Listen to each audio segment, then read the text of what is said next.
राधे राधे। जैसा मैं आपको भक्ति की परिभाषा से अवगत कराती जा रही हूँ कि भक्ति क्या है, भक्त क्या है, भगवान क्या है। क्योंकि भक्ति एक ऐसा विषय है जिस पर हम जितना बोलना चाहिए उतना हमारे लिए कम है।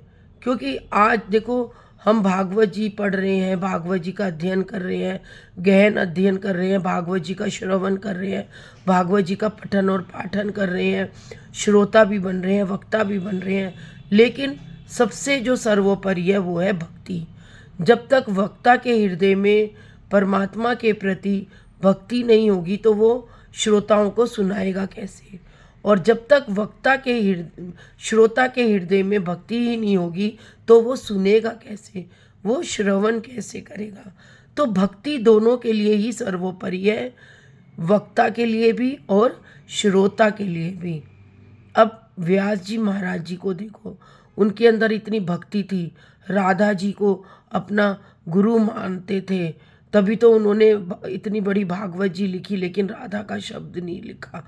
वो इसलिए, राधा जी तो पूरी भागवत में समाई है, क्योंकि वो ही व्यास जी को शक्ति दे रही थी, अंदर से लिखने की प्रेरणा दे रही थी। उन्हीं की प्रेरणा से उन्होंने इतने बड़े भागवत ग्रंथ को अपने हृदय से, कंठस्थ याद था उनको और अपने हृदय से लिखा। तो लेकिन राधा जी का नाम वो लिख नहीं पाए, क्योंकि अपने गुरु से जब हमें कुछ प्राप्त होता है तो हमें ऐसा लगता है कि हम गुरु में ही समा गए हैं। तो ऐसे ही, और फिर सुखदेव जी जब उनसे उत्पन्न हुए तो सुखदेव जी ना अपने को स्त्री समझते थे, ना अपने आप को पुरुष समझते थे, वो नग्न रहते थे। और चाहे वो स्त्रियों के बीच में भी जाते थे तो उन्हें कोई फर्क नहीं पड़ता था, क्योंकि वो आत्मा समझते थे। और उन्होंने सुखदेव जी ने राजा परीक्षित के जैसे राजा को कथा सुनाई। अगर सुखदेव जी के हृदय में इतनी भक्ति नहीं होती, इतनी चेतना नहीं होती, इतनी प्रादुर्भाविकता नहीं होती, इतनी उत्कंठा नहीं होती, तो राजा परीक्षित को वो 7 दिन के अंदर भागवत का श्रवण कैसे कराते। और राजा परीक्षित के अंदर भी भक्ति नहीं होती, उत्कंठा नहीं होती, उत्लेक्षणा नहीं होती, उत्भावना नहीं होती, तो वो कैसे सुनते 7 दिन। ना भूख लगी, ना प्यास लगी, एक ही आसन पे बैठ के सुखदेव जी ने राजा परीक्षित को भागवत सुनाई। एक ही आसन पे बैठ के राजा परीक्षित ने भागवत का श्रवण किया, और कब तक शकाया, कब उनको डस के चला गया उन्हें पता ही नहीं चला। तो ऐसी ही भक्ति हमारे हृदय के अंदर होनी चाहिए।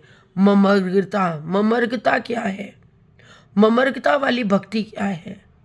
इसको हम महसूस कैसे करेंगे? क्योंकि जो ममर्गता वाली भक्ति होती है वो महसूस की जा सकती है और अनुभव की जा सकती है। उसके लिए हमको एक अपने अंदर एक प्रागट्यता लानी पड़ेगी, अपने अंदर एक सूक्ष्मता लानी पड़ेगी, तभी हम ममर्गता वाली भक्ति को जान पाएंगे और पहचान पाएंगे। एक दिन मैं ऐसे ही बैठी हुई थी बहुत साल पहले, तो मेरे हाथ से ऐसा हुआ कंपन जैसा।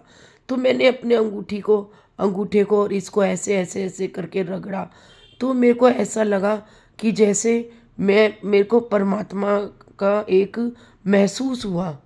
तो मैंने अपने आप में ही ममर्गता वाली भक्ति को महसूस किया, उसको जाना और पहचाना।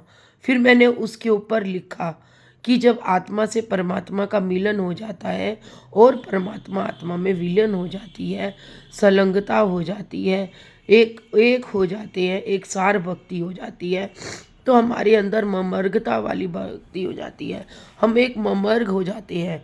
तो ऐसे ही राजा परीक्षित जब तक्षक काटने आया राजा परीक्षित को, तो राजा परीक्षित के हृदय में ममर्गता वाली भक्ति उत्पन्न हुई और उन्हें पता ही नहीं चला कैसे तक्षक आया और कैसे उनको डस के चला गया। अब मेरी 2-3 दिन से मेरा गला खराब है, मैं कुछ नहीं सुना पा रही हूँ, लेकिन मेरे अंदर एक उत्कंठा हो रही थी, मेरे अंदर एक जिज्ञासा हो रही थी कि मैं कुछ बोलूँ, परमात्मा के प्रति बोलूँ। क्योंकि जब हम अच्छा कार्य करते हैं या धर्म के प्रति कुछ बताते हैं तो माया रूपी जाल हमें रोकता है, माया रूपी जाल से हम हमें भक्ति में बढ़ने को व्यवधान आता है, लेकिन जो सच्चा भक्त होता है उस व्यवधान को दूर करता है। आज के लिए इतना ही। कल मैं आपको भक्ति के विषय से और अवगत कराऊंगी। राधे राधे।